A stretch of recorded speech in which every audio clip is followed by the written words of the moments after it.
오늘은 그 첫 시간에는 알러지에 대해서 제가 한 4, 50분 정도 강의하고요. 그 다음 뒤에 우리 배미진 리더님이 퀸, 그 다음에 칼과 인덕션, 요거에 대해서 강의 좀 할게요. 알러지. 요즘 알러지 많죠. 그죠? 그래서 사실은 한 20년 전에만 해도 알러지가 별로 없었어요. 별로 없어가지고 사람들이 알러지에 대해서 신경 안 썼는데 근래에 들어가지고 알러지가 엄청나게 많아졌는데 대부분의 사람들은 우리 알러지 하면 뭐부터 생각하죠? 원인이 뭐라 생각하세요? 알러지?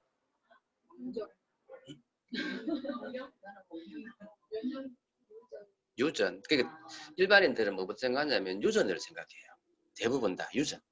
그러니까 그러니까 이제 선천적인 거를 먼저 생각한다니까. 대부분의 병들이 다 잘 그러니까 이런 거에 별로 공부를 안 하거나 이런 사람들을 보면 전부 다 면역의 이참이 아니고 유전적인 부분, 선천적인 부분 이런 걸 생각하는데 알러지는 지금 현대병은 이제 만성 질환들은 전부 다 후천적인 거예요.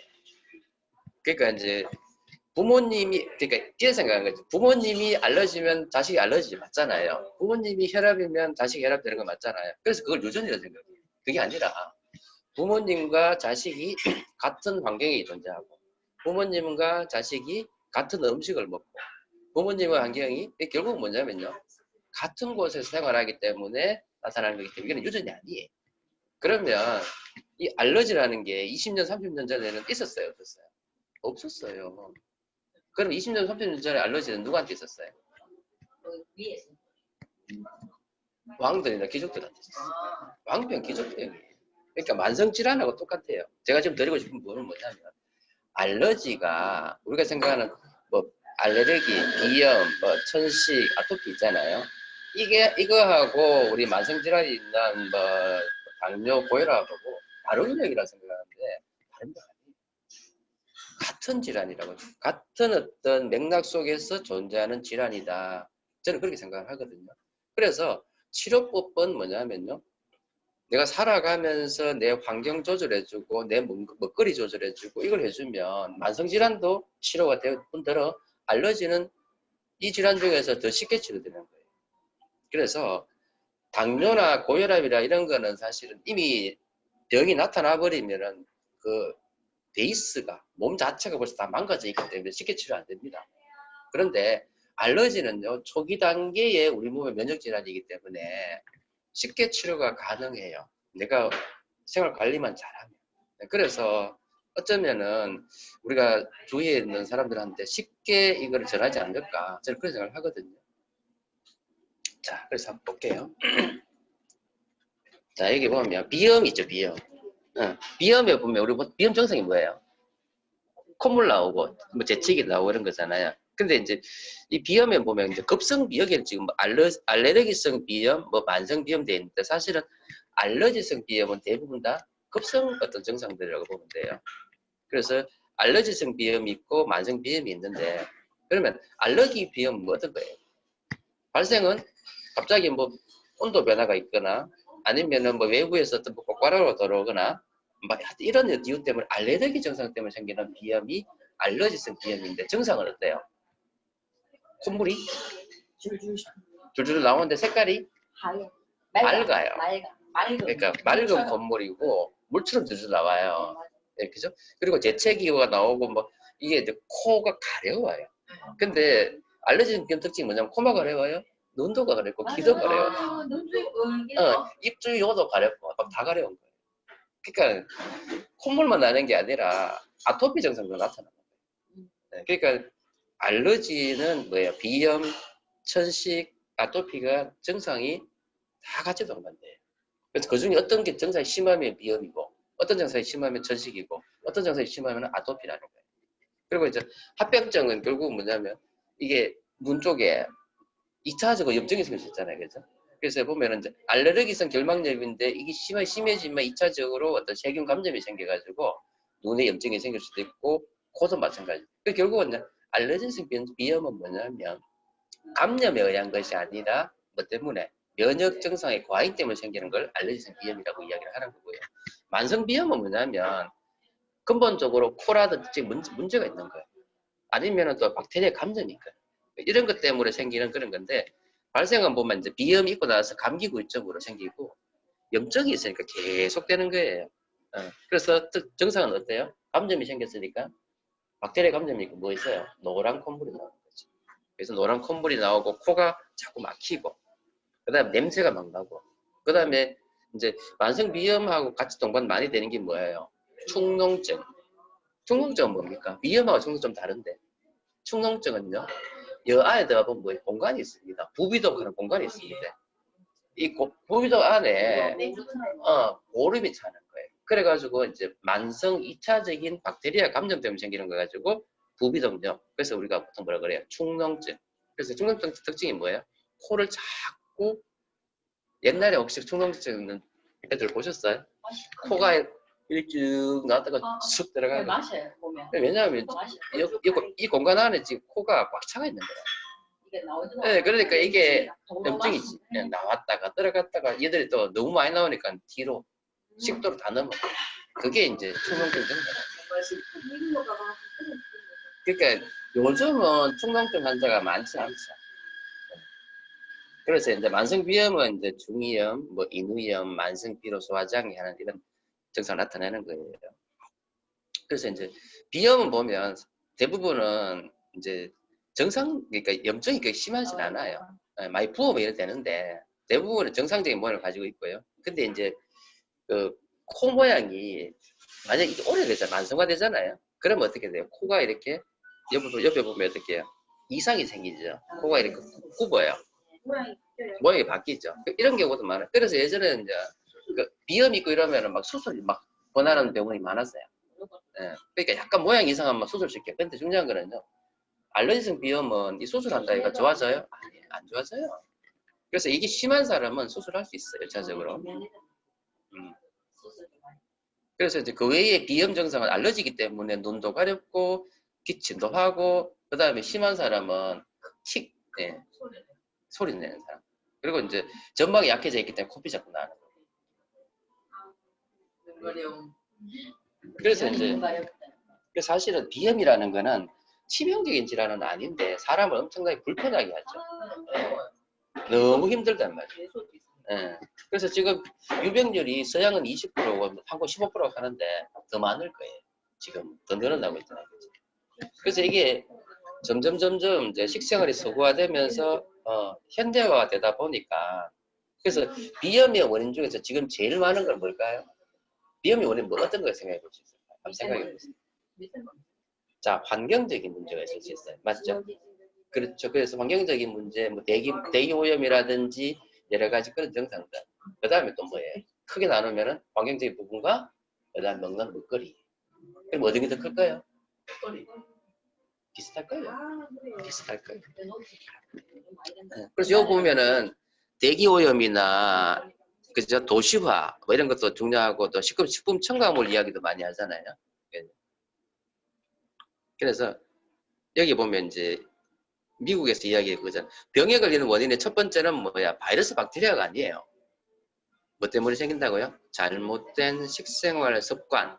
그 다음에 정신적인 어떤 스트레스.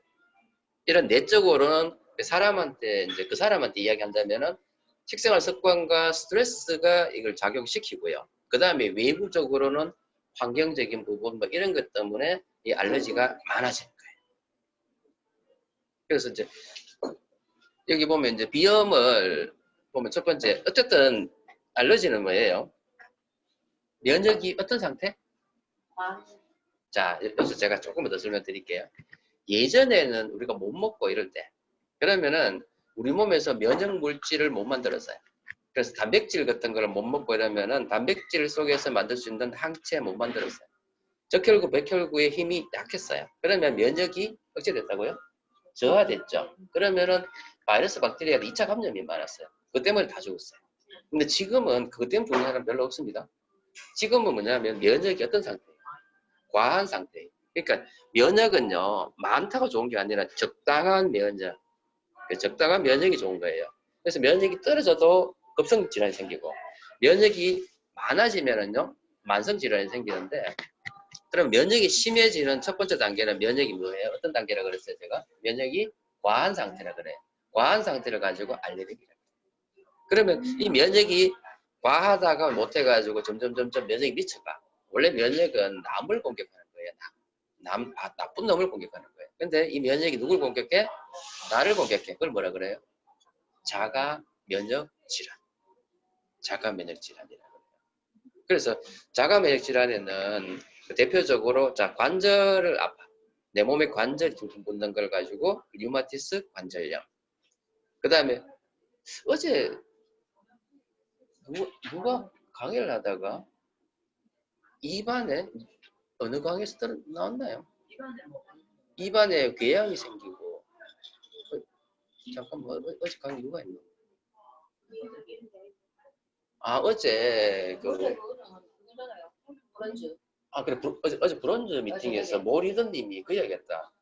자기가 자꾸 눈이 간질간질하면서 눈에 결막염이 생기더니 눈이 건조하대. 비타민 B, A 이야기하면서 카로틴 플러스 이야기하면서 그 친구 이야기했구나. 그래서 이런 사람 많아요. 요즘 이제 눈에 자꾸 결막염이 생기고 염증이 생기면서 입안 분해염이 자꾸 생기는 사람이 있어요. 그리고 결정적으로 여성 질이나 여기 궤양이 생기는 사람이 있어요. 지금 금방 이야기했던 데가 내 점막이잖아요. 눈물 나오고 입안에 침 나오고 여성 그 점액이 나오는 건가. 여기에 염증 생기는 자가 면역 질환이 많아요. 그걸 뭐라 그래요? 베체트병 많습니다. 그 다음에 장에 자가 생기는 자가 면역 질환을 뭐라 그래요? 크론스병. 그 다음에 장에 생기는 궤양성 대장염. 척추에 생기는 걸 가지고 뭐라 그런다 그랬어요? 강직성 척추염. 그 다음 좀 있으면 모리든님 오실 건데 그분은 신경에 자가 면역 생기는 걸 가지고 다발성 경화증. 요즘 이런 게 너무 많아요. 그래서 여기 되고 그 다음 단계는 뭐냐면 이제 당뇨, 고혈압 이런 게 면역이 재정신이 아니면 생기는 증상들이에요. 마지막 단계에 생기는 게 뭐예요? 면역이 이제 완전히 정신을 못 차릴 때 생기는 거? 암. 네. 면역이 원래 암세포는요 면역세포가 약을 잡아먹거든요. 하루에도 수백만 개의 암세포가 생기는데 암이 안 생기는 이유는 뭐냐면 내 몸의 면역이 약을 다 잡아먹어요. 그래서 안 생기는 건데 이 면역이 기능을 못하면은 뭐 어떻게 그러니까 원래 면역이 하는 기능은 뭐냐면요 바깥에 나쁜 놈을 잡아먹는 게 면역이에요. 그리고 면역은 내 몸에 나쁜 거를 또 잡아먹는 게 면역이. 그래서 건강한 면역을 위해서는 뭐 우리 보통 이야기 그대로죠. 잘 먹고 잘 운동하고 스트레스 풀어야 돼요. 그러니까 그렇죠. 내가 스트레스 받고 감정적으로 다운이 되면요 내 몸에 어떤 호르몬이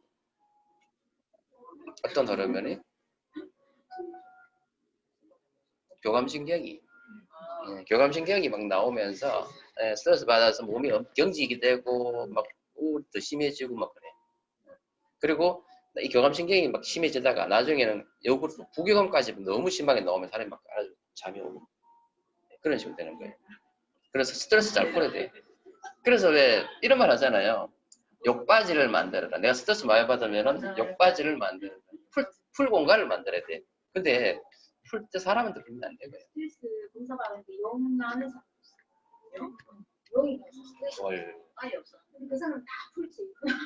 옆에서 하는 옆에서 나 초토화시키는 용이 나왔어. 네, 근데 풀 때요 사람한테 풀면 안 되고 그러니까 스트레스 풀 욕바지를 뭐 운동이라든지 뭐 요가라든지 내가 정말 좋아하는 거 있잖아요. 긍정적인 것들. 예. 그래서 건강한 면역력 이야기 있고요. 자, 두 번째는 원인이 이제 식품 첨가물 같은 경우에 사실은 그러니까 이거는 지금 이제 건강 면역을 위해 가지고 면역력을 높이는 거는 어떤 게 좋아요? 항산화 효과가 있는 것들. 그 다음에 유산균. 그거 아시죠? 장 건강은요. 장은 바로 면역기관이에요. 우리 몸에서 가장 중요한 면역기관. 어제 지난 시간에 이야기했지만 가장 중요한 면역기관은 뭐예요? 장입니다. 장. 그래서 장이 건강한 사람은 면역력이 높아지고요. 또 장이 건강한 사람은 감정적으로도 스테이블해요. 그렇죠. 장과 뇌는 연결돼 있다. 그렇죠? 그 이야기 했었죠. 그래서 건강한 면역을 위해서는 항산화제와 그다음 유산균을 충분히 잘 먹자. 그다음에 이제 식품 첨가물 같은 거 우리가 어쩔 수 없이 먹잖아요. 그래서 이거를 배출해야 돼요. 그럼 배출에 제일 중요한 거는 뭐예요? 식이섬유. 그래서 식이섬유를 잘 먹어줘야지만 내 몸에 생긴 독소를 밖으로 빼낼 수가 있어요. 그 다음에 미세먼지와 꽃가루가 이거는 외부 환경이잖아요. 그래서 이제 사실은 요즘은 미세먼지, 초미세먼지가 그냥 생활 속에서, 물론 요즘 코로나 때문에 조금 줄긴 했지만, 미세먼지, 이제 초미세먼지가 우리 삶 속에서 깊숙이 들어왔잖아요. 그 다음에 외부 환경에서 뭐 꽃가루라든지 뭐 이런 여러 가지가 있는데, 이런 환경 독소를 제거하는 방법. 어차피 이건 내가 제거할 수는 없어요. 그러면 어떻게 해요? 내 스스로 내가 방어막을 쳐야 돼. 못 들어오게. 그게 가장 좋은 게 뭐냐면 바로 이거. 마스크. 그러니까 요거 말고 KF 94잖아요. 그거는 어지간한 이제 고가로 다 맞거든요. 그래서 이제 실생활에 그걸 사용하는 거죠. 그렇죠. 그렇죠. 그리고 이제 공기청정기, 좋은 공기청정기, 꽃가루랑 미세먼지를 제거할 수 있는 공기청정기를 사용하는 게 좋겠고. 그 다음에 이제 사실 심한 일교차. 요즘 날씨 우리 어때요? 한국의 날씨가.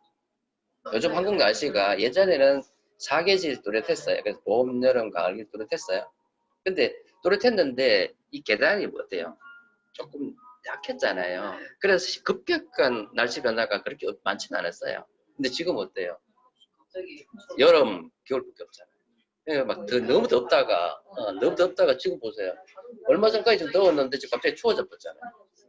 진짜 춥잖아요. 막 이런 어떤 심한 일교차. 지금 요즘 같은 경우 보면 아침에 뭐 13도, 15도 가다 저녁에는 오후에는 어때요? 28도, 29도잖아요. 이런 날씨가 알러지를 유발할 수 있는 가장 심각한 날씨죠.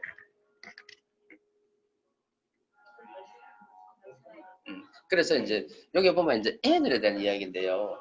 애들은 면역이 계속 성장합니다.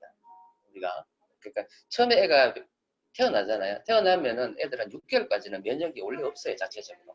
그것 때는 뭐냐면 엄마가 준 면역을 가지고 충분히 자기를 커버해요. 그래서 애들은 6개월, 8개월까지 안 아파요.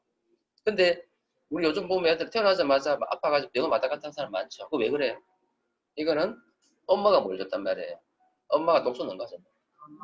엄마가 넘겨준 면역이 아니고 엄마가 뭘 넘겨줬단 말이야. 독을 넘겨준 거예요. 독을 넘겨줘가지고 그것 때문에 문제가 일으킨 애들 요즘 많아요. 네, 그래요. 그래서 이제 6개월까지는 엄마가 넘겨준 면역에서 살다가 그 이후부터는 자체적으로 면역력이 계속 올라가는 거예요. 그래서 애들이 보면 원래 정상적인 애들은 8개월 이후부터 해가지고 언제까지 한 3, 4년 동안 계속 아파요. 네, 수시로 아파요. 그렇죠. 그래서 이때 내가 안 아프게 해주는 게, 엄마가 안 아프게 해주는 게 중요하단 말이에요. 그러면 애의 면역을 계속 꾸준히 키워주는 게 중요한 거예요. 그래서 12세까지 꾸준히 증가했다가 그 다음에는 조금 감소해서 쭉 현상 유지한다고 이야기하잖아요. 그래서 그 12세까지 초등학교까지의 애들의 면역이 중요해요. 그래서 이때 애들의 면역을 위해서 내가 애들한테 뭐를 많이 먹어야 되겠어요? 그러니까 유산균. 그 다음에 이제 항산화 이야기 제가 했는데 항산화의 기능을 가지는 거는 뭐냐면 비타민하고 미네랄과 식물 농축물들이에요. 그래서 항산화 비타민 하면 ACE, ACE. 비타민 A, 비타민 C, 비타민 E, 항산화 비타민이에요. 근데 이제 그 면역을 이야기하면은요, 요거에다 플러스 비타민 D가 들어가고요. 그 다음에 비타민 B도 면역이 들어가요. 그럼 결국 뭐냐? 비타민 A, B, C, D, E 다. 근데 이제 항산화기 있는 거는 ACE, ACE. 그 다음에 미네랄 중에서 면역에 가장 중요한 기능을 하는 거는 아연. 아연이에요, 아연. 성장에도 중요하고 애들 면역이 중요한 게 아연. 그 다음에 망간. 그 다음에 셀레니움. 그 다음에 요즘 이야기하는 건 몰리브덴. 이런 게 상당히 중요해요. 그 다음에 이제 식물 고유의 어떤 영양소인 항산화 영양소 뭐 이런 거를 통해 가지고 애들 면역을 높여줄 수 있고, 그리고 아까 이야기했듯이 뭐 유산균, 그죠? 그래서 애들의 이 성경 발달에서 면역이 왜 중요하냐면 애가 자꾸 아파요. 그럼 애가 키 클까 안 클까? 요즘 엄마들 보면은 애들이 그죠? 남자애는 180 키웠으면 좋겠고 여자애는 한 170 키웠으면 좋겠잖아. 근데 애가 이때 계속 아파. 그럼 크겠어요? 안 크지요. 그래서 애가 왜 전에 제가 성장할 때 이야기 한번 했지만은 애가 성장할 때가 언제냐면 뱃속에서부터 초기에 많이 크고 그 다음에 언제부터 크냐면 2차 성징이잖아요. 2차 성징에 크려면은요. 2차 성징이 되기 전에 야 몸속에 면역이 얼마나 튼튼하냐에 따라서 2차 성징 때 쫙 크는 거예요. 2차 성징 기간은 몇 년이에요? 3년 정도, 3년에서 4년이거든요. 요 기간에 쫙 키워야 된다. 큰애가 있고. 그러니까 이제 근데 그게 신경 안 썼는데 선천적으로 그 뭐야 엄마 아빠 키 크면 당연히 크겠지만은 그거는 몇 프로 차지 안 해요. 그러니까 이제 요때 면역을 잘 키워주고 그죠? 환경적인 걸 잘 해주고 그러니까 키가 잘 클 수 있도록 그런 걸 잘 해주면 애가 키가 많이 커요. 스트레스 안 받고. 그렇죠. 왜 그러고는 싶은데 그게 잘 안 되잖아. 에? 사람이 욕심이 있기 때문에 그렇잖아요.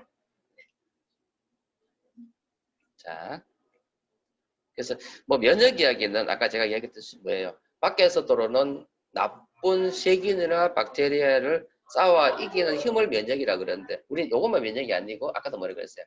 내 몸에 생기는 나쁜 세포 뭐예요? 암세포. 그 다음에 내 몸에서 뭐예요? 자발적으로 생기는 나쁜 세포뿐 아니라 나쁜 거 이거 다 제거하는 게 전부 다 면역이라고 보시면 돼요. 아시겠죠? 자, 그리고 이거는 이제 뭐 홍삼 이야기하는데 홍삼도 뭐 면역이 좋다고 이야기하잖아요. 근데 중요한 그거는 이제 개인 차이가 많아요. 네.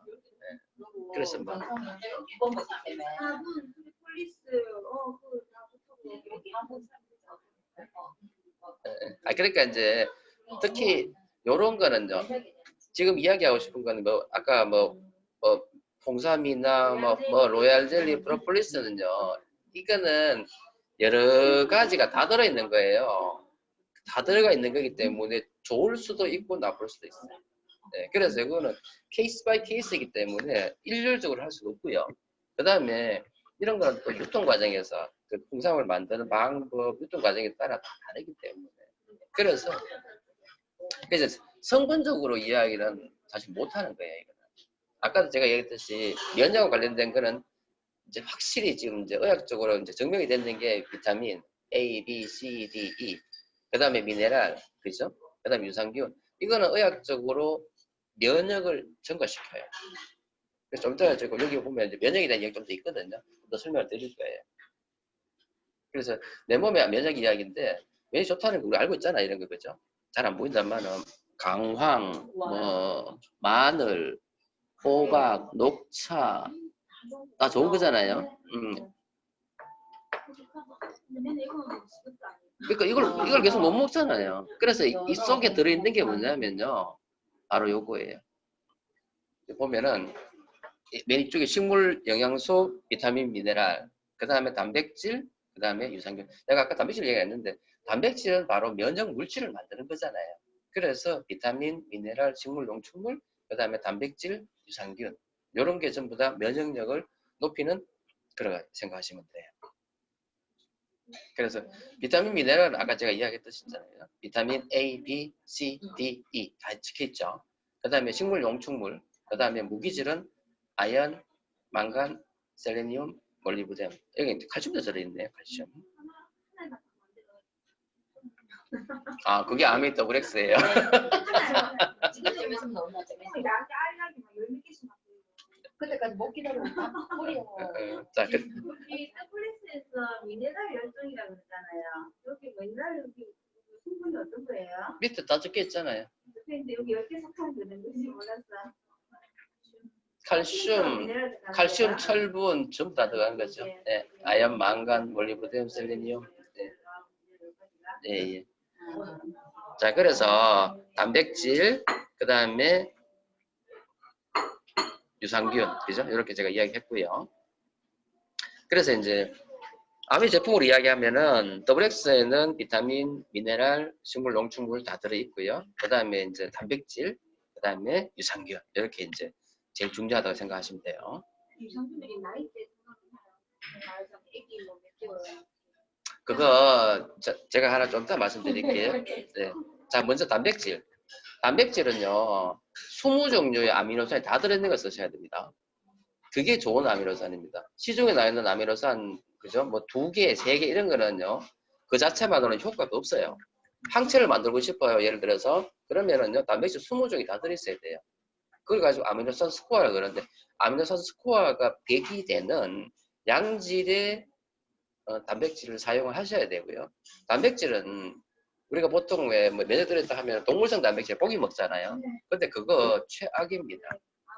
네, 암도 유발할 수 있고요. 그 안에 또 여러 가지 지방이라든지 콜레스테롤 나쁜 게 많이 들어있단 말이에요. 그래서 식물 단백질을 드셔야 돼요. 그래서 그 중에서 아미노산과 100이 되는 거는 콩단백질이에요. 그래서 콩단백질을 들어있는, 물론 이제 아미 같은 게 뉴트리션 베이터 프로틴이 그걸 역할을 하는 거겠죠. 그래서 하루에 얼마 필요하냐면 내 몸무게의 그람 수. 내가 만약에 60kg다. 그러면은 60g. 이 정도 드시면 돼요. 그래서 우리 거는 한 스푼 딱 뜨면은 20g이에요. 그래서 하루에 2스푼 딱 먹으면, 특히 그런 애들한테는 요 2스푼만 딱 먹이면 끝나는 거예요. 그리고 가격대가 20종류 하면서 다 들어있는 지금 너무 싸요. 이거 얼마예요? 43,000원인가요? 금액 모르겠어요. 4,000원인가요? 그러니까 20종류가 다 들어있는 거나 2-30만 원 합니다. 그래서 그리고 아까 말씀하셨듯이 동물성 단백은 그 자체만으로도 암을 발생시킨다고 말씀하셨잖아요. 그래서 예, 정말로 단백질 잘못 드시면 큰일 납니다. 예. 그리고 아까 이제 콩단백이라든지 이야기했지만 더 중요한 게 뭔지 아세요? 요즘 콩도 GMO가 많아요. 그래서 GMO로 만든 단백질을 절대 쓰시면 안 되고, 그래서 원료까지 정확히 확인해야 된다는 거예요. 그 다음에 이제 애들 같은 경우는 뉴트리키즈 비타민 무기질이고 어른은 더블 X잖아요. 그래서 이제 사실은 이제 비타민, 미네랄, 식물, 농축물도 어떻게 만들어야 되는지 하면은 천연 유기농 상태로 만들어야 되는 게 중요하겠죠. 그래서 애들한테는 이제 뉴트리키즈 같은 경우는 12개의 비타민하고 5개의 미네랄, 그 다음에 14종류의 식물, 농축물 들어있어요. 어른들은 좀 다르죠. 어른은 14종류의 비타민과 9종류의 미네랄과 19종류의 식물, 농축물. 어른은 좀 더 많이 들어있어요. 그래서 애들한테 맞는 식생활 습관을 유지해주기 위해서 뉴트리키즈가 중요한 거고요. 자, 그 다음에 장이에요, 장. 지난 시간에 제가 잠깐 이야기했지만, 우리가 요즘 이제 뭐 먹거리라든지 뭐 여러 가지 문제들, 환경적인 문제도 그렇고, 이런 것 때문에 장이 지금 좀 절단나고 있거든요. 그러면 이 장 환경을 좋게 해주기 위해서는 장 내에는 유익, 그러니까 정상적인 균과 그 다음에 유익균과 유해균이 항상 25%, 60%, 15%로 밸런스를 맞춰주면 좋아요. 근데 이제 이 밸런스가 깨짐으로 해가지고 여러 가지 문제를 일으켰는데, 사실 장이 나빠지는 가장 중요한 이유 뭐예요? 여러 가지 있겠지만 한 개씩 이야기해보세요. 장이 나빠지는 이유 하나씩. 스트레스, 또 먹는 것 중에서 어떤 거? 단 거, 콜레스테롤 높은 거, 또 제일 중요한 걸 이야기하는 고기. 고기 속에 들어있는 그러니까 지방, 그죠? 예, 고기가 제일 안 좋고요. 아까 얘기했지만 술, 담배 물론 안 좋겠고.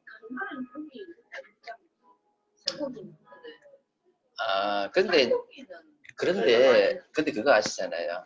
원래 우리나라는 채식하는 때는 장이 괜찮았어요. 근데 지금 채식하는 민족이 갑자기 육식을 많이 하니까 지금 장이 트러블이 엄청나게 많거든요. 예를 들어가지고 미국 같은 경우에 대장암이 60대 후발 연령이에요. 미국은. 근데 우리나라는 몇 살? 40. 근데 그게 뭐냐면요. 원래 대장암이 없었는데 근래 한 10년, 20년 사이에 엄청나게 많이 들었거든요. 이게 다 뭐 때문에 생겼단 말이에요. 그 방향이 60 때문에. 육식과 환경이 변화되고 스트레스 받고 이러다 보니까 장이 이제 파괴되는 거예요.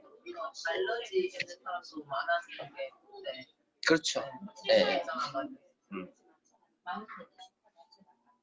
맞는데 고기만 많이 먹는 애보다 채소를 많이 먹으니까 더잘 먹어. 그러니까 콩도 채소. 육식은 먹지만 서양 음식에 보면은 스테이크나 이런 주면은 야채들이 다 골고루 있어요. 색깔별로 있더라고요. 또 손바닥만큼 고기에 또 뭐가 근데 그거는 우리나라만 그 양이 적어질 거예요. 미국에 가서 스테이크 보셨어요? 얼마나 큰데요? 미국인들은 우리가 먹는 거 그냥 3배, 4배 먹습니다. 운동하는 애들 다. 예. 그러니까 어마어마하게 먹습니다. 그거 때문에 그래서 이제 이 장도 바깥쪽에 보면 이제 베리어, 그러니까 이제 막이 있어요. 나쁜 게 안 들어가게 하는 게 있는데 이게 파괴돼요. 이게 파괴되는 게 아까 이제 그런 스트레스 때문에 생기는 거거든요. 이걸 가지고 장누수증후군이라고 그러는데 결국은 이 장벽을 튼튼하게 해주려면 뭐가 필요하단 말이에요. 바로 유산균이란 말이에요. 그래서 장내에 이제 유익균을 살리는 방법. 그러니까 장내에 유산균을 바로 넣어주는 방법이 있고요. 또 장에 먹이가 되는 뭐예요?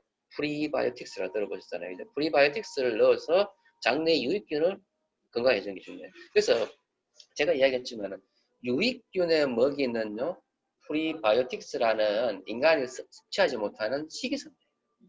식이섬유는 뭐죠? 다당류입니다. 다당류. 다당류인데 인간이 섭취하지 못하는 다당류가 프리바이오틱스예요. 근데 유해균은 뭐 먹는지 아세요? 유해균은 인간하고 똑같아요. 단 거, 설탕, 과당 이런 거 좋아하는 거예요. 네, 그래서 설탕, 과당은요 인간이 좋아하지만은 인간하고 똑같은 게 유해균이에요. 쉽게 말해서 우리 스스로를 가만히 두면 우리는 유해한 사람이야. 요 종이 막가는. 그러니까 우리 순간적으로 저도 사실 이거 아까 보기 전까지 이거 안 먹고 싶었는데 왠지 먹고 싶었잖아요. 향도. 근데 이거하고 저거 비교하면 어떤 게 나빠요? 이게 나쁘잖아요. 솔직히 영양적으로 이야기한다면. 네. 다들 그렇게 생각하지. 여성조청은 괜찮기 때문에 하면서 먹잖아요. 그래서 혹시 내 몸에 지금 알러지가 있다. 그죠? 뭔가 병이 자꾸 날라 그런다. 이러면 가장 먼저 해야 될 게 뭐냐면요. 장을 좋게 해주는 거예요. 그러니까 어린애들 있죠. 어린애들, 특히 신생아들 너무 어린애들이 자꾸 면역이 안 좋아서 감염이 생겨요. 그럼 1차적으로 써야 될 게 뭐냐면 비타민 미네랄도 중요한데요. 유산균이에요. 예. 그렇죠. 장이 나쁜 순간 애는 바로 알러지가 바로 나타납니다. 그렇죠. 예. 그래서 이제 암의 유산균은 이제 이게 이름이 참 재밌어요. 밸런스 위드인 프로바이오틱스라고 해서 다른 거하고 차이가 뭐냐면 그래서 아까 말씀하셨듯이 왜 장에 좋은 유산균, 뭐 어디에 좋은 유산균, 나이하고 다른 유산균 이렇게 이야기하는데 아무 의미 없어요. 아무 의미 없어요. 네, 그거는 아무 의미 없어요. 무슨 이야기냐면 유산균은요, 장에는요, 소장 같은 경우는 주로 락토바실러스가 주로 많이 존재하고요. 대장은 비피도박테리움이 주로 많이 존재해요. 그러면 요즘 또 왜 여성 유산균 하면서 이야기하죠? 그거 뭐냐면 락토바실러스예요. 예, 그러니까 무슨 이야기냐면 그런데 해역되실 필요는 없어요. 그런데 유산균이 이렇게 성장했는 걸 가만히 생각해 보면은요, 예전에는 주로 무슨 이야기했냐면 우리 유산균에는 균수가 많아요. 그래서 결국은 유산균은 균이니까 균이 어디서 다 죽느냐면은요, 염산에 다 죽어요. 위산에 다 죽어버리고 그 다음에 담즙산에 다 죽어버려요. 그래서 위산과 담즙산을 살아가 넘어가서 소장 대장으로 가는 유산균이 없어요. 그래서 어쨌든 막 융합폭격을 했는 거야. 그래서 뭐 우리 유산균에는 뭐 10쪽에, 100쪽이 됐다가 뭐 족하면 이상한 뭐 10억 마리, 뭐 30억 마리, 100억 마리 막 이래 넣었다고 이야기를 해요. 그런데 중요한 거는요. 그래 먹어봐야 다 죽고 결국은 설탕물 됩니다. 쉽게 말해 변기 좋은 일밖에 안 생겼다는 말이 맞아요. 그렇죠. 그러니까 설탕물밖에 안 되는 거예요. 그래서 중요한 거는 뭐냐, 유산균 균수를 아무리 늘려도 절대 살아남지 못해요. 자, 그 다음에는 뭐냐면요. 그 다음 특허가 뭐냐면 살리기 위해 가지고 캡슐을 씌웠어요. 캡슐을. 그래가지고 예전에 뭐 요구르트 중에서 다 어떻게 먹겠잖아요. 그거는 중요한 거는 장까지 가가지고 캡슐도 안 벗겨져가지고 막 난리가 났거든요. 그런데 이제 옛날에 그랬어. 그래가지고 이제 아메이가 지난번 이제 아메이 유산균이 뭐냐면은 인테스티 플러스 7 가는 게 있었어요. 그거는요 특허 기술이 있어가지고 더블 코팅을 지어가지고 그래가지고 더블 코팅이 소장에 가가 한 바퀴 벗겨지고 대장에서 한 바퀴 다 벗겨져가지고 그래서 거의 80% 살았어요. 그래서 이게 특허가 돼가지고요 대박을 쳤죠. 너무너무 좋은 거예요. 그래서 사실 그것도 지금 좋아요.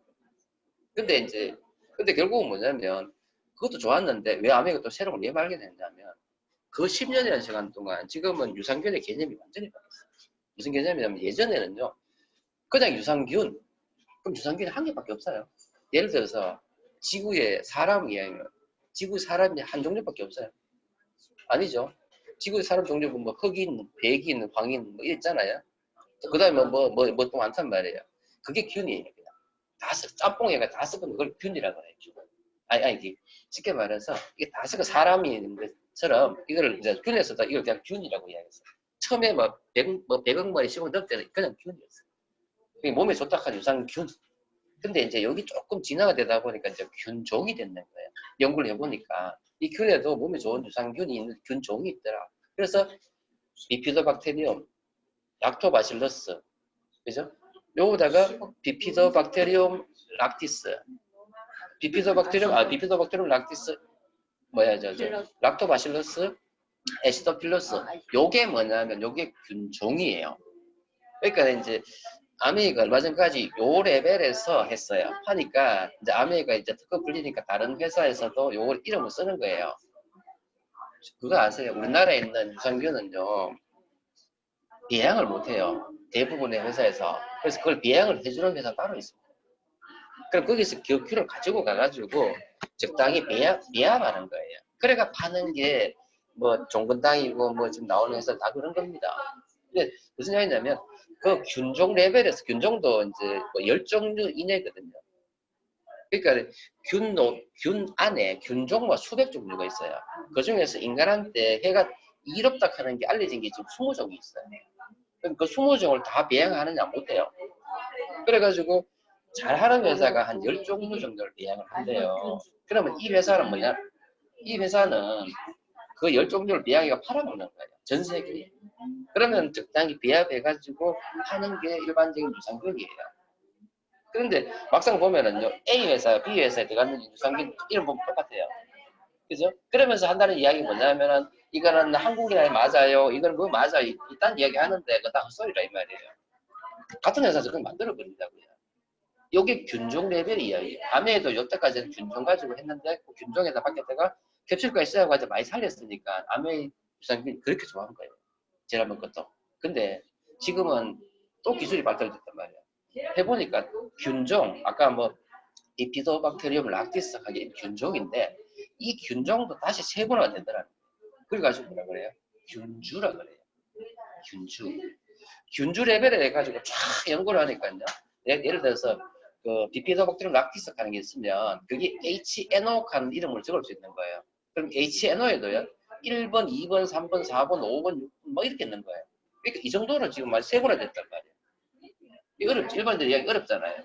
이걸 균주라 그러는데 이 중에서 위산에 살고 그다음 담즙산에서 살고 그다음에 이게 소장 이 대장이잖아요. 대장에 탁 가가지고 장벽이 탁 달라붙어가지고 기능을 잘하는 거를 셀렉션하는 거예요. 그래서 아메리카요. 이 비피도박테리움 락티스 중에서 HNO 중에서도 1번도 아니고 2번도 아니고 19번 HNO 19번을 셀렉션했단 말이에요. 했더니만 요거는 캡슐도 필요 없고 대장에 닦아가지고 기능을 잘한다고 10년도 연구했는 거예요. 그러니까 HNO19라는 거를 아메리카가 딱 발견했는 게 딱 캐치했는 거죠. 그래가지고 HNO19만 배양하는 거예요. HNO1, HNO2를 배양하는 게 아니라 HNO19를 배양하는 거예요. 이거는 아무나 못해요. 특허예요, 특허.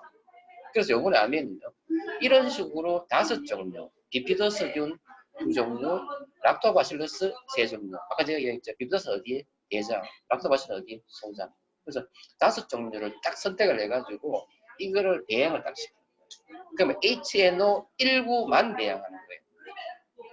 아시겠어요? 그 다음에 락토바실러스 중에서는 NCFM 하는 것만 배양하는 거예요. 이거 아무나 못해요. 그러니까 지금 뭐 매스컴에서 뭐 여러 가지 이야기 나오는데 이들만 들어보면 다 비슷한 거거든요. 뭐 락토바실러스 에시도필러스하고 비피더박테리움 락티스 하니까 그놈을 생각하는 거예요. 효과는 있나요? 뭐예요? 그러니까 이제 있을 수도 있고 없을 수도 있는 거지. 그 과학적 증명이 전혀 안 되는 거예요. 근데 아메이는요, 이 새로운 걸 만들기 위해 가지고 10년 동안 연구를 거듭해가지고 효과를 발휘했는 거예요. 그래가지고 지금 이제 어떻게 됐냐면 다 5종류가 들어갔어요. 비피도박테리스 해가지고 HNO19 하는 거를 50억 마리 넣고요. 그 다음 NCFM 하는 거를 10억 마리 넣고요. 그 다음 BL55 1억 마리, LPC14 하는 거를 1억 마리. 내 기억이 다 나네. 똑똑하도 하시니까. 이거 하도 이야기하니까 이제 기억이 나네. 근데 기억 날 줄 몰랐는데 벌써 이 보고 해야 되는데 없어 지금 저기에.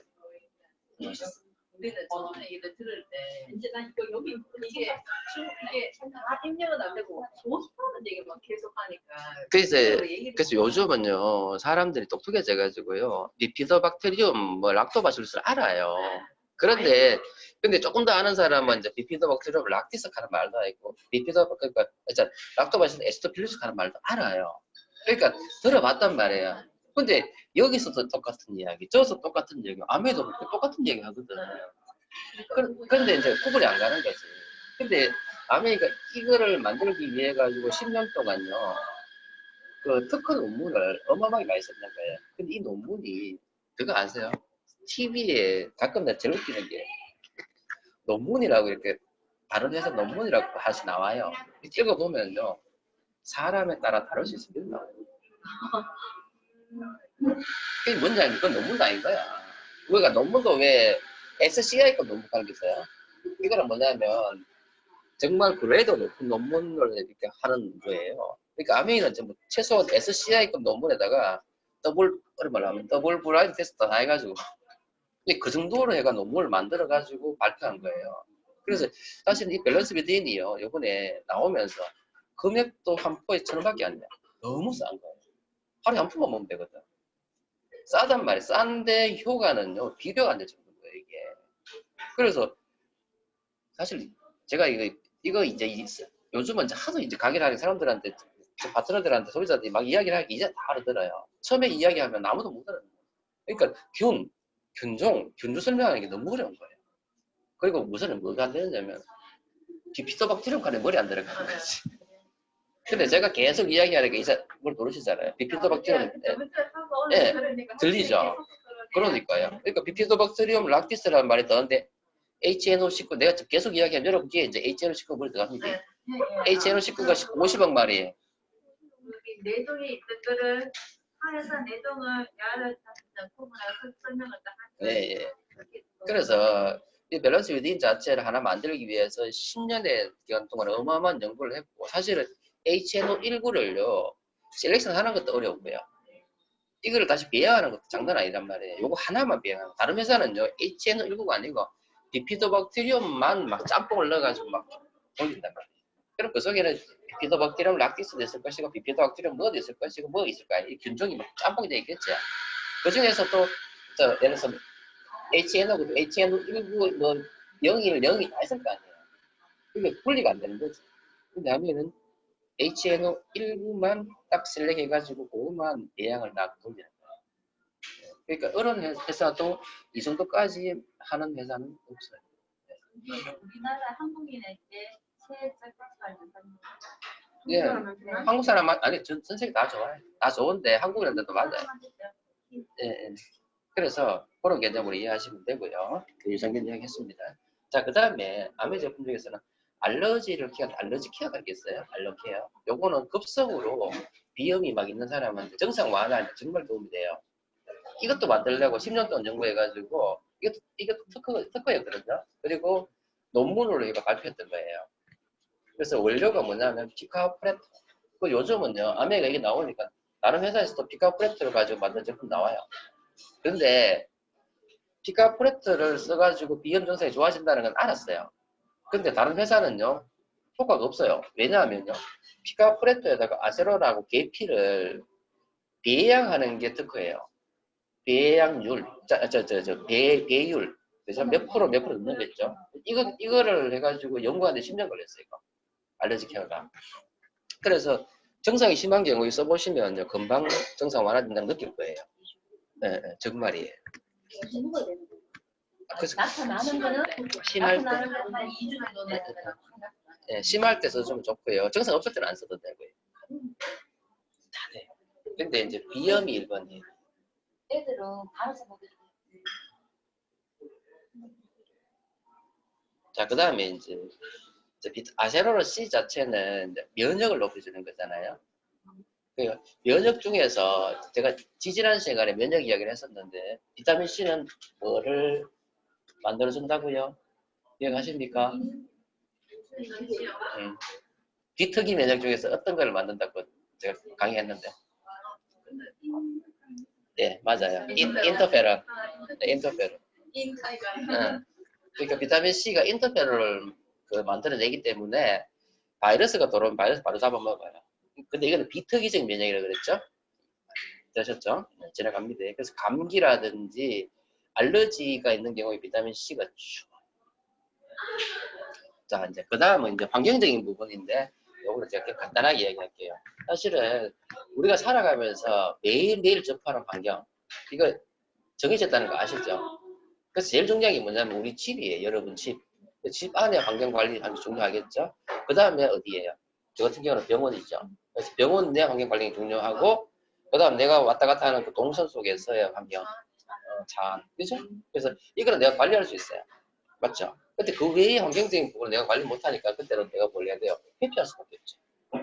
그죠?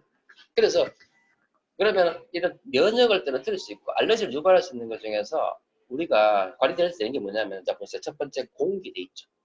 그 다음에 물이 소중하다는 건 여러분 다 잘 아시잖아요. 왜? 물이 우리 스스로가 관리할 수 있어요? 물속에 뭐든지 우리 알아요? 모르죠. 그래서 마지막 단계에 내가 물을 먹을 때 물 관리해야 된단 말이에요.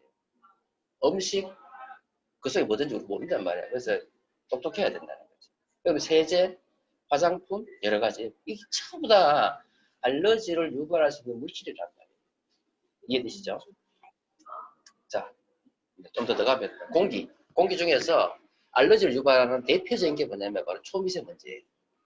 그 다음에 중금속, 그 다음에 VOC가 뭐냐면요 휘발성 유기화합물의 VOC예요. 그 다음에 대표적인 발암 물질인 뭐 라돈. 지금 이 공간에서 라돈이 있을지 몰라요. 라돈은 왜 우리나라만 많은 거죠? 우리나라 토양이 라돈이 많아요. 원래 라돈이 우라늄입니다. 네, 그래서 우리나라 토양이 우라늄 토양이에요. 전 세계에서 라돈 양이 많이 나오는 나라가 우리나라예요. 근데 이 라돈이 폐암의 대표적인 원인이잖아요. 그 다음 VOC는 뭐냐면 휘발성 유기화합물은 뭐 포름알데히드, 아세트알데히드 이런 거예요. 톨루엔 뭐 이런 거. 그 다음에 이제 물요. 사실은 공기도 공기인데 이 물이 중요해요. 왜냐하면 우리가 물 속에 어떤 게 내 몸에 안 좋은 게 어떤 게 있을까요? 우리가 모를 때는 뭐 정수장에 싹 걸러 나오겠지 이렇게 생각하잖아요. 천만의 말씀. 정수장에서 그러지 못하는 게 너무 많아요. 대표적인 게 뭐냐면요 약입니다. 약. 병원에서 처방해가지고 나오는 약들 있잖아요. 뭐 진통제, 그 다음에 뭐 우울증약, 뭐 이런 거 있잖아요. 불안증약, 그 다음에 경련약, 고혈압약, 마약 이런 게 그냥 함부로 버려져가지고 물로 가가지고 녹아가지고 다시 들어온다니까. 근데 중요한 거는 이런 의약품을요 정수장에서 걸러내느냐 못 걸러내요. 기술이 없어요. 기준조차 없어요. 이런 걸 걸러내야 되는 그런 자체가 없어요. 이게 문제인 거예요. 그 다음에 뭐 농약이라든지 이런 거 있잖아. 제초제 같은 게 막 뿌리잖아. 이거 못 걸러요. 마찬가지로. 그 다음에 요즘 뭐 적조, 녹조 일으킨 게 있죠. 마이크로 시스템 하는 게 있어요. 뭐 이런 거. 그 다음에 얼마 전에 뭐 난리 난 거 있잖아요. 코팅 프라이팬, 바브라물, PFOA 뭐 이런 거. 이런 거요. 과거에는 이게 나쁘다고 생각도 안 했어요. 그래서 기준이 없는 거예요. 우리나라 정수장에서 이런 거 못 걸러내요. 근데 중요한 건 뭐냐면 내가 그걸 먹고 있단 말이에요. 내가 물을 먹을 때 그게 들어온단 말이에요. 그럼 어떻게 해야 돼? 그 물을 마지막 내가 걸러내야지. 그럼 물 속에는 이 걸러내는 거는 뭐예요? 정수기잖아. 그러면 정수기 중에서 이런 걸 걸러낼 수 있는 정수기 찾았어야 된다는 말이에요. 무슨 말 아시겠죠? 그 다음에 음식 속에 여러 가지 많이 있잖아요. 그다음에 세제, 오늘 이것까지 다 이야기 너무 많으니까 사실은 세제도 어떤 세제 사용해야 돼요? 천연 계면활성제 아시죠? 그래서 합성은 무조건 독이에요.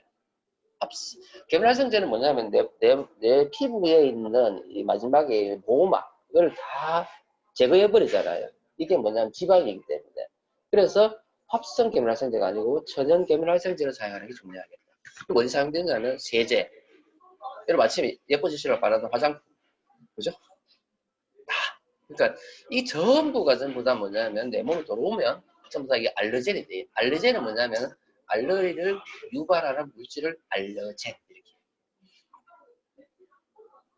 그래서 이렇게 많아요. 내가 지금 이걸 어떻게 다 이야기하겠어요? 이렇게 많아요. 근데 그러니까 사실 이걸 안 살려면 이걸 피하려면 어떻게 하면 되죠? 어? 산소로 들어가면 되지 뭐. 안 쓰고. 그래 못 살잖아. 불편해서. 그게 문제지. 자연인이 되고 싶지만 자연인이 못 된단 말이에요. 그러니까 우리가 자연인이 안 된 상태에서는요, 이런 여러 가지 환경오염물 자체가 우리 몸속에 들어올 수밖에 없다는 거죠. 그래서 가능하면 이거를 줄여야 되는 거예요. 한번 쭉 보세요. 우리가 이 환경 속에 살고 있어요. 네. 자, 그리고 플라스틱 아시죠? 플라스틱도 이제 사실은 이제 돈만 들이면 인간한테 무해한 플라스틱이 있어요. 플라스틱 1번, 2번. 그러니까 항상 여러분 뒷표면에 보면 플라스틱이 숫자가 적혀 있습니다. 그래서 이거 보고 하세요. 제일 많이 사용하는 게 뭐냐면 3번 PVC. PVC는 발암물질. 네. 아시겠죠? 그래서 3번, 5번, 6번, 7번 사용하면 안 되고요. 1, 2, 3, 4, 1, 2, 4, 5 사용해도 돼요. 그래서 여러분 잘 선택해서 사용하시죠. 대표적으로 암에 이제 이스프린 이게 있죠. 겉으로 보면 플라스틱이잖아요. 이게 7번이면 아까 나쁜 거잖아요. 근데 여기 특수 소재예요. 그래서 여기에 무해한 아니 그게 아니라 7번은 나쁜 건데 7번 중에서 야는 괜찮은 거예요. 예. 너무 좋은 7번인데 이건 법답하고 한데 저번에 암에 공부한 7번이라고 어렸어요. 그런데 그 밑에 뜯어보니까 7번인 거야. 근데 자기가 이제 알아보니까 없다 이거지.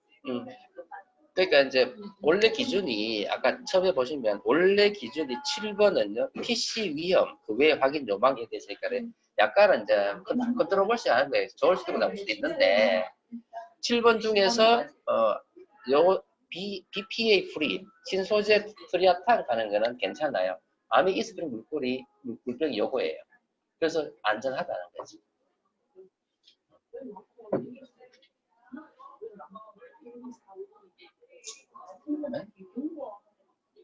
뭔가 이거는 경고한 뭐가 있겠죠. 예를 들어서 우리 암의 그 뭡니까 뉴트리아이트 통 있잖아요. 뉴트리아이트 통은 몇 번이더라? 2번인가 그래요. 다시 물병 한번 더 보여주시면 7번. BP. 그리고 예를 들어서 아메이의 랩 있죠, 랩. 적혀 있을 거예요. 그리고 랩이 있죠, 랩. 그죠? 타사 랩은 전부 다 PVC예요.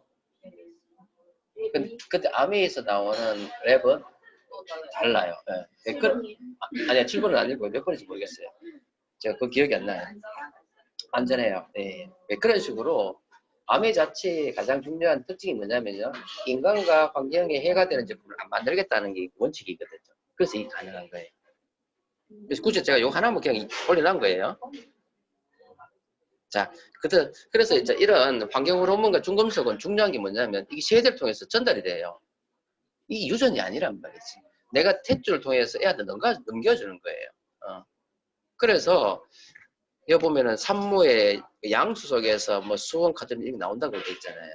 그죠? 그래서 모바일 테스트 해보면 이게 다 확인되거든요.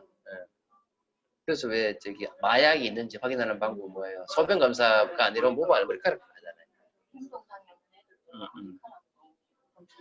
자, 그래서 이제 우리 암의 정수기는요, 사실은 아까 제가 막 여러 가지 거품을 보고 이야기했잖아요. 이거 다 걸어낼 수 있는 유일한 정수기예요. 암 이스프링이.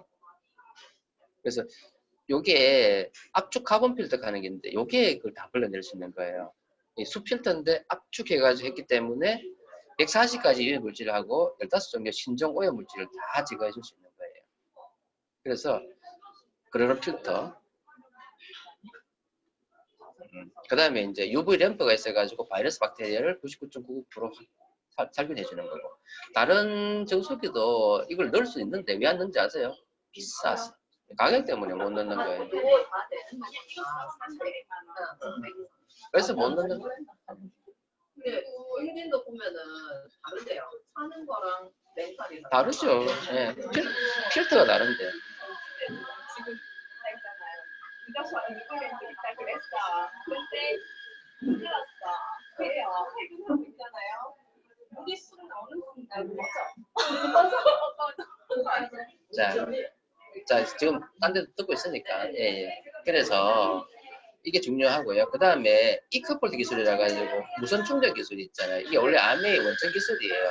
그러니까 정수기라는 건 물이 왔다 갔다 하니까 중간에 선이 있으면 이게 합성되잖아요. 그래서 이커폴트 통해가 자기장을 통해 가지고 정보를 전해주는 기술을 암의 특허를 만들었는데 이게 요즘 실생활에 많이 쓰이는 거죠. 그래서 뭐 핸드폰 충전할 때도 쓰고, 그죠? 뭐 쓰는 거죠. 그 다음에 전기세가 거의 안 들죠. 그러니까 딱 트는 그 순간만 살짝 전기 쓰고 거의 안 쓰니까 하루 리터당 83원 한 달에 얼마 들어? 800원? 네, 800원 정도 들어요.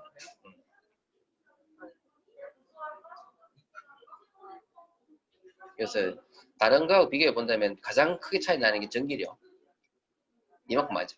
공진청호 같은 경우는 한 달에 대략 한 15,000원 정도 들거든요. 전기세만. 네, 근데 아미는 한 달에 800원 정도 드니까 그 차이 많이 나고. 그 다음에 등록 유지비도 한 5년 사용했을 때 아미가 영 경제적이라는 거죠. 한 달에 얼마 정도 치느냐면 한 달에 2만 원 정도 치나요? 네, 더 싸요. 그래서 그래 아시면 되겠고. 그 다음에 이제 사실은 요즘 그래서 왜 수도관, 그죠? 정수장에서 집까지 오는 수도관이 지금 녹슬어가 난리 났는데 이걸 지금 우리나라가 에폭시라는 걸 해가지고 좀 했던 거예요. 근데 이 에폭시가 결국은 뭐를 만들었냐면 여러 가지 발암물질, 대표적으로 비스페놀 하는 걸 만들어내 버려요. 그래서 이게 발암물질이에요. 그리고 이제 아까 제가 이야기했잖아요. 약이 물에 다 들어가 있다는 거지. 이 약중에 이런 거예요. 전부 항불안제, 항간질제, 항생제, 여성 호르몬, 남성 호르몬 이런 거 뭐 살충제, 제초제 뭐 이런 거 있잖아요. 이런 거를 우리가 마지막 순간에 걸러내야 된다는 거죠. 자, 그 다음에 이제 머리 봐라. 앰버스피어 스카이인데. 근데 좋으니까 이쪽으로 모여드는 그렇죠. 그래서 이제 이게 결국은 알러지 육해라는 데서 객관적으로 이제 이거 걸러내는 거죠. 열압 종류를 걸러내는 유일한 게 암의 앰버스피어고 나머지 특히 우리나라 제일 많이 팔리는 LG 보세요. 3개. 세계 집에 있어. 많이 쓰더라고요. 많이. 그러니까 심각해요. 삼성 블루스카이도 그래도 7개. 이거 차이가 공이 8개. 방 안에 열에 넣어주면 돼. 그래서 그래서 요거 봐요. 요거만 알 수 있어요. 암의 자, 일반적으로요. 우리가 뭐 헤파라고 했어요. 헤파 필터. 헤파가 0.3입니다. 0.3. 근데 보시면 공기 중에 또 있는 부유물질 정도는 전부 다 0.1 마이크로보다 작다. 그래서 대표적으로 이래요. 비듬, 펄, 진먼지 정도의 전부 다 0.3보다 작잖아요. 그래서 0.3이 보통 기준이었어요. 근데 요즘은 0.3보다가 더 작은 게 나타나기 시작한 거예요. 어떻게 했느냐. 여기 헤파의 기준이거든요. 헤파 0.3. 보면 헤파가 0.3을 99.97%예요. 이게 뭐냐면 10,000개 들어가면 3개 못 걸렸는데 이 말이에요.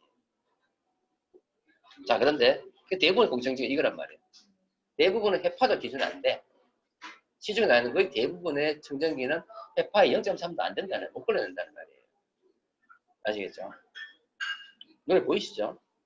자, 그런데 더 작은 놈이 나온단 말이에요. 어떤 거냐면 박테리아, 진먼지 정도의 중에서 배설물 이런 거. 야들은 0.01까지 된단 말이에요. 여기 보면 또 뭐예요? 박테리아는 0.1이에요. 바이러스는 0.01보다 작아요. 작은 것도 있어요. 그러면 요거를 그러니까 0.1은 박테리아, 예. 바이러스는 0.01. 그래서 이걸 걸러내는 이런 게 있단 말이야. 그런데 담배 연기, 바이러스 이런 걸 못 걸러내는 거예요. 그렇죠? 그래서 아메이가 지난번에 얼마냐 원래는 0.001이었어요.